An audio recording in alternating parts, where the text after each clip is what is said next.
July 2025. Millions are tuning into America's Got Talent, cheering for their favorite performers. But behind the curtains, something unusual was happening with one contestant the cameras barely followed. Melnick Virgolino didn't just walk onto that stage with a voice. She walked in with a story the producers didn't want you to know. She wasn't highlighted in the promos. Judges said little. And yet backstage, people were whispering her name. Who was she? Why was her segment cut short?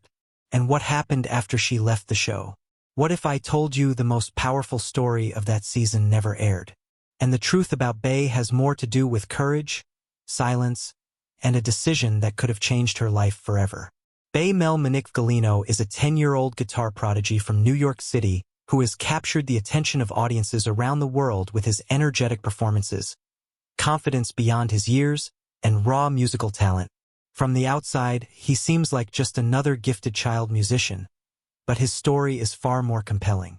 Bey grew up in a supportive household where music wasn't just encouraged, it was celebrated. His parents, especially his father, played a key role in nurturing his love for guitar. By age 2, Bey had already developed an obsession with guitars. While most toddlers were still discovering toys, Bey was staring at guitars on TV and begging to strum anything with strings.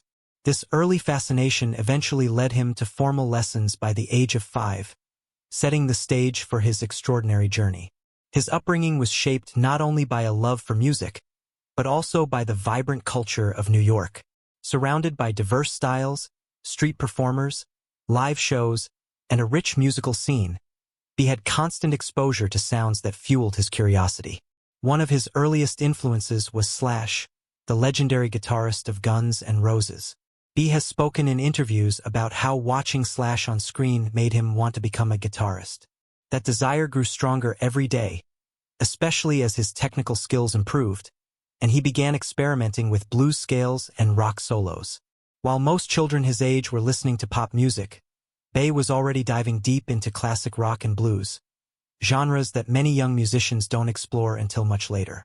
What truly sets Bey apart, even more than his natural talent, is his discipline and drive. According to his family, Bey practices regularly and never has to be pushed to play. He genuinely enjoys rehearsing and learning new pieces, which is rare for someone so young. He often studies the works of older guitarists and breaks them down note by note. Whether it's watching old concert footage or reading about music theory, Bey approaches learning like a true student of the craft. This serious dedication at such a young age is part of why his performances feel so authentic. He's not just playing notes. He's telling stories through his instrument, stories he's learned and felt through countless hours of practice. Despite being just a kid, Bey has already experienced the thrill of live performance. He's played at local venues in New York, including the Bitter End, a legendary club that has seen the rise of many artists. There didn't just cover other people's music. He also began performing his own original material. This experience gave him confidence and stage presence that became obvious when he finally stepped onto the America's Got Talent stage. It also introduced him to the challenges of live performance. Timing, nerves, sound issues. But Bey handled these like a professional. He isn't just a kid who got lucky on a TV show. He's someone who's been working behind the scenes for years, building his reputation and refining his craft. Bey's personal life outside music is kept relatively private, likely due to his young age.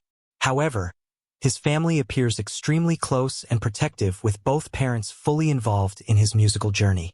His mom and dad often serve as his road crew, carrying gear, helping with sound checks, and making sure he's mentally prepared. Interviews and articles reveal that they don't pressure him, they simply support him. Bey's story is about talent, yes, but also about community and family. Without a strong foundation at home, even the most gifted child can burn out. Bey is thriving because his family lets him grow at his own pace while giving him all the tools to succeed. That kind of support is something America's Got Talent didn't fully show. But it's the quiet backbone of his incredible rise. Melnick Virgolino's guitar playing is more than just flashy solos or youthful enthusiasm. It's rooted in deep musical influence and refined style that most professional guitarists twice his age struggle to master. One of Fa's earliest and most consistent inspirations is the legendary guitarist Slash. Best known for his work with Guns N' Roses, Slash is not only famous for his top hat and curly hair image, but for his emotional blues-inspired guitar solos. B has said in interviews that it was watching Slash perform that made him want to pick up a guitar. That influence is clearly visible in B's playing. He favors bending notes for emotion. He uses pentatonic scales with confidence, and he understands the value of silence and space in a solo. He's not just mimicking riffs. He's absorbing the language of rock and blues. His style combines the raw energy of rock with the expressive soul of blues. That fusion is what makes his performances stand out. Unlike many child musicians who tend to rely on speed and tricks, bass slows down and leans into the feeling of the music. This approach, especially in his cover of Are You Gonna Go My Way? By Lenny Kravitz, America's Got Talent, made people sit up and take notice. He hit every note with intention and didn't just rush through the piece. Instead, he played it like someone who understood what the song meant. There's power in that kind of emotional maturity, especially in a kid who hasn't even hit his teenage years. Blues is often about storytelling, about expressing hardship and triumph through guitar. Bass somehow captures that even though he's still at the beginning of his own story. In addition to Slash, Bay has been inspired by a variety of guitar greats. Jimi Hendrix, Stevie Ray Vaughan, Jimmy Page, and Eric Clapton are all names that come up in conversations about his playing style. You can hear snippets of each in his phrasing, but Bay always adds his own twist. For instance, he might use a Hendrix-style chord voicing, then slide into a modern rock riff with full confidence. This blend of old-school inspiration and modern attitude gives Bay a signature sound. That's something very few kids or even adults ever develop. His tone is thick, gritty, and deliberate. Whether he's using distortion for a rock anthem or a clean tone for a blues jam, Bay knows exactly how to tweak his sound to fit the mood of the piece. It's also important to note that Bay doesn't just focus on guitar technique. He sings while playing, which adds a layer of complexity to his act. Singing and playing guitar simultaneously, especially at his level, is extremely challenging. But Bay pulls it off like he's been doing it for decades. This dual-thread ability puts him in a rare category. It also suggests he has a good sense of rhythm and phrasing, skills that typically take years to build. Bay also engages with his audience while performing, whether it's through facial expressions, movement, or eye contact. That stage awareness gives him charisma that draws people in, whether they're in the room or watching through screen. Overall, Melnick Virgolino's influences have shaped him, but they don't define him. He has taken the best elements of his musical heroes and used them to create a sound that is both familiar and fresh. That's why he's not just a good kid guitarist, he's a good guitarist, period. His mix of bluesy emotion, rock power, and a surprisingly deep sense of musical identity makes him an artist to watch. As he continues to grow, it will be fascinating to see how these influences evolve. Will he stick to classic rock? Will he explore jazz, funk, or metal? No matter the direction, Ba's artistic foundation is solid, and that's what will keep him ahead of the game. When Melnick Virgolino steps onto a stage, one of the first things audiences notice besides his confident presence is the sheer size of the guitar he plays. Ba's instrument of choice during his America's Got Talent audition was a PRS SE DGT, a full-size guitar nearly as tall as he is. PRS Paul Reed Smith guitars are known for their elite build quality used by professionals like Carlos Santana, Mark Trey, and David Graham. The DGT model's namesake. These guitars aren't toys or beginner models. They're serious instruments, and the fact that Bay plays one with such skill says a lot about his technical ability. The guitar's wide neck, dual humbuckers, and high output pickups are not typically suited to smaller hands. Yet, Bay navigates the fretboard like it's second nature, a sign of hours of intense practice. The PRS SE DGT model he plays features a double cutaway mahogany body, rosewood fingerboard, and coil-splitting tone knobs, giving it a wide tonal range. This lets BA move easily between warm bluesy licks and sharp, crunchy rock riffs, all with just a twist of the knob or flick of a pickup selector. It's this kind of technical versatility that makes bass sound far older than his age. He isn't locked into one tone or style. Whether he's channeling the thick sound of 1970s hard rock or dialing it back to soft bluesy bends, he gets what he needs from his gear. A lot of guitarists spend years chasing their sound, but Bay seems to know what kind of tone he wants and how to achieve it. Bay also uses professional-level amplification and effects gear, although exact details haven't been publicly listed. What's clear from his performance tone is that he likely runs through a quality amp, possibly a tube amplifier, to get that rich, saturated sound. His distortion is never too harsh. It has the warmth and sustain of classic overdrive rather than the buzz of cheaper digital setups. His clean tone, when showcased, has clarity and bite, suggesting good EQ control and possibly onboard compression. These technical choices show that Bay or someone on his team has developed a strong understanding of tone sculpting, something even seasoned musicians often struggle with. And it's not just about owning expensive gear. It's about knowing how to use it. Bay clearly does. What's also remarkable is Bay's comfort in switching between lead and rhythm roles. In most rock and blues settings, a guitarist either plays lead, solos, licks, or rhythm, chords, backing patterns, BAS. During his AGT performance, he not only nailed the solo sections, but also held down the groove with sharp strumming and chord changes when he wasn't shredding. That means his technical skills aren't just about showboating. They serve the song. That's a sign of musical maturity. His chord choices, finger positions, and transitions are clean and fluid. You can tell he understands music not just as a performer, but as a builder of sound. He's crafting a performance with structure and dynamics, not just showing off. Another underrated aspect of Bay's technical setup is how he adapts physically. His hands are smaller than the average adult player's, yet he plays on a guitar designed for grown-ups that requires strength, flexibility, and clever hand positioning. He likely uses alternate fingerings and stretches to accommodate his frame, something only experienced players usually learn. Bay's gear isn't scaled down for kids. He's scaled himself up to meet the demands of professional equipment. That alone is astonishing. While America's Got Talent highlighted his showmanship and charm, they didn't dig into this deeper technical story. A 10-year-old adapting his body, mastering full-sized gear, and delivering pro-level tone with control and clarity.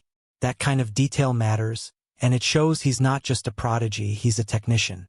Melnick Virgolino made his America's Got Talent debut in one of the most memorable editions of the season. Dressed in rockstar style and holding his full-sized PRS guitar, he confidently walked onto the stage and introduced himself as a 10-year-old guitarist and singer from New York City. From the very start, the crowd and judges were intrigued. But what followed wasn't just a cute performance from a kid. It was a full-on rock show. Bay chose to perform Are You Gonna Go My Way? By Lenny Kravitz, a high-energy guitar-driven anthem that demands both vocal and instrumental skill. The moment he hit the first chords, the audience lit up. His guitar tone was gritty and alive, and he played with flair, walking across the stage like someone born to perform. What set Bay's performance apart was the level of musical control and showmanship he displayed. He didn't just stand in one spot and strum. He moved with the music, made eye contact with the crowd, and threw in classic rock poses, all while staying perfectly in time. He handled transitions between verse, chorus, and instrumental breaks like a seasoned pro. His fingers danced across the fretboard with confidence. And when it came time for the solo, Bay delivered it with power and precision. Most impressively, he sang while playing, and not once did his rhythm falter. For anyone who has tried to sing and play guitar at the same time, they know how hard that is, especially for complex songs like this. They nailed it. What television audiences may not have noticed was just how difficult the arrangement was. Are You Gonna Go My Way? Isn't a song designed for beginners. It features syncopated rhythms, layered riffs, and a solo section that requires technical finesse. Bay not only played the riffs correctly, he played them with attitude. He gave each note personality, adding subtle bends, slides, and emphasis to make the song come alive. His version wasn't just a copy. It was a performance with heart. He gave the crowd a show, not just a demonstration. That's a skill many adult musicians still struggle with. The ability to translate music into emotion and movement. The judges were clearly blown away.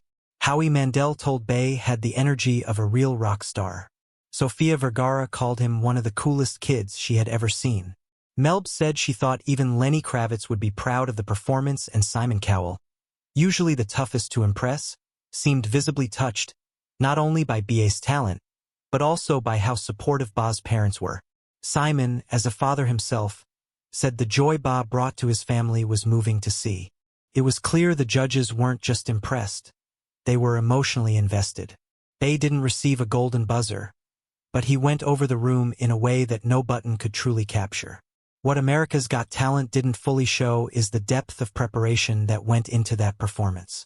Viewers saw a short edited clip, but behind the scenes, Bay likely spent weeks rehearsing his vocals and guitar together, adjusting tone settings, and working on transitions with the show's production team. His ability to perform at that level under pressure on national television with cameras rolling and lights flashing is incredible. Most adults freeze in those conditions. Bay thrived. And that's what makes his AGT performance so special. It wasn't just talent. It was talent meeting preparation, heart, and courage. When Bay Melnick Virgolino finished his performance on America's Got Talent, the energy in the room was electric. The crowd erupted into applause, many people on their feet, while the judges sat momentarily stunned by what they had just witnessed. It wasn't just the technical skill or the song choice that left an impression. It was Ba's total command of the stage and the pure joy he brought into the room. Each of the 4 judges gave unique and telling reactions. And when viewed closely, these responses said a lot more than just words of praise. They showed that Bay had crossed a threshold that few young performers ever do. He had made them believe in his potential as a real artist. Howie Mandel was the first to speak, and he didn't hold back. He called Bay a real rock star, emphasizing that Bay wasn't just playing music, he was embodying it. Howie has seen countless kid performers on the show over the years, but his response to Bay felt more sincere than usual. He noted Ba's charisma, guitar skills, and especially his confidence. Howie tends to look at contestants from an entertainment industry point of view, and his approval hinted that he saw commercial potential in Bay, not just as a performer, but as a marketable young artist with a future beyond the show. Sofia Vergara was clearly smitten by BA's charm. She called him one of the coolest kids she had ever seen on the AGT stage. Her reaction wasn't just about his performance, but about his presence. Sofia tends to gravitate toward acts that have personality and audience appeal, and B had both. Her face lit up throughout his performance, and when he interacted with her during the judge Q&A, she responded like someone genuinely impressed, not just entertained. She seemed to see Ba as more than a child act. To her, he came across as a young star who knew exactly what he was doing. Melb, who had recently returned to the judges' panel, brought a musician's ear to her critique. As a singer and member of the Spice Girls, she knows what live performance really entails. Her response was grounded in musicality. She complimented BA's rhythm, stage control, and vocal confidence. But what stood out most was her comment that Lenny Kravitz would be proud. That wasn't just a throwaway line. It was a nod to the fact that Bay had honored the song's original energy while making it his own. Melby recognized the difficulty of the piece and gave Bay credit for not just playing it, but performing it in a way that respected its legacy. And then there was Simon Cowell, perhaps the most meaningful response of all. Simon is known for being brutally honest, especially with young contestants. But with Ba, his tone was different, warmer, even fatherly. Simon didn't just praise Ba's talent. He focused on the emotional impact of the performance and the joy it brought to Ba's parents. As a father himself, Simon was clearly touched by the image of a child doing what he loves with his family proudly supporting him. He said, "This is what it's all about." And that simple line captured the heart of Ba's appearance. For Simon, Ba wasn't just a contestant. He was a reminder of why talent shows matter, giving space for real passion to shine. All 4 judges gave Bay a resounding yes, sending him to the next round, but more importantly, they treated him with a level of seriousness rarely afforded to young acts. They didn't treat him like a novelty. They saw him as a performer with real skill, real heart, and real potential. And while they didn't hit the golden buzzer, their responses felt like more than approval. They felt like validation. That's something America's Got Talent audiences may not fully realize. Bae didn't just impress the judges, he earned their respect. And for a 10-year-old in a high-pressure setting like AGT, that means everything. Melnick Virgolino's audition on America's Got Talent didn't just capture the judges' attention, it exploded across social media. While the show featured snippets of the audience's wild reaction and the judges' stunned faces, it didn't show what happened after the performance ended and the cameras stopped rolling. Behind the scenes, multiple producers approached Bae with high interest. According to sources close to the AGT production team, her audition received one of the fastest post-performance digital edit turnarounds in the season. Uploaded online less than 24 hours after being taped. An unusual move that hints at how strongly the show believed in her viral potential. Offstage, Bae was swarmed by other contestants who recognized that her performance had shifted the atmosphere at the Pasadena Civic Auditorium. Contestants who had been confident suddenly felt a new pressure. Several producers were reportedly overheard calling her performance a season-defining moment. Meanwhile, backstage interviews with Bae were cut from the broadcast, which is not uncommon, but surprising given the audience reaction. According to one fan who was in the live audience that night, Bae's standing ovation lasted longer than the golden buzzer moments that usually steal the show. What AGT didn't show was that Bae's team, family, friends, and supporters had strategically prepared for the online moment. A few short clips were pre-cut and released to Instagram and TikTok just minutes after the show aired with high-quality captions and hashtags. This is unusual for first-time contestants and revealed a deeper layer of preparation. Even though AGT painted her as a humble performer stepping into the spotlight behind the scenes, there was a calculated strategy unfolding. The show also didn't mention the celebrity reactions she got in the following days. A few well-known musicians, including blues and rock guitarists with Grammy nominations, reposted her performance. Some referred to her as a Gen Z blues messiah, a label that had never been attached to any young contestant before. Though AGT didn't highlight this in any official content, Bae's post-audition success turned her from contestant to phenomenon. Lastly, producers did not include Bae's reaction to the online hate she quietly received. While most of the response was overwhelmingly positive, a few users criticized her for trying too hard or pretending to be something she's not. Bae reportedly stayed offline for a few days after the video went viral to protect her peace.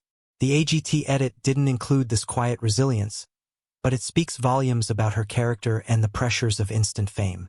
When Melnick Virgolino stepped onto the AGT stage, everything about her look felt effortless. But here's what the show didn't tell you. None of it was accidental. From her outfit to her hair to the way she walked on stage, every detail was part of a carefully crafted personal brand that Bae had been working on long before auditioning. She wore a blend of vintage and contemporary fashion, drawing clear inspiration from blues legends like Janis Joplin mixed with Gen Z streetwear energy.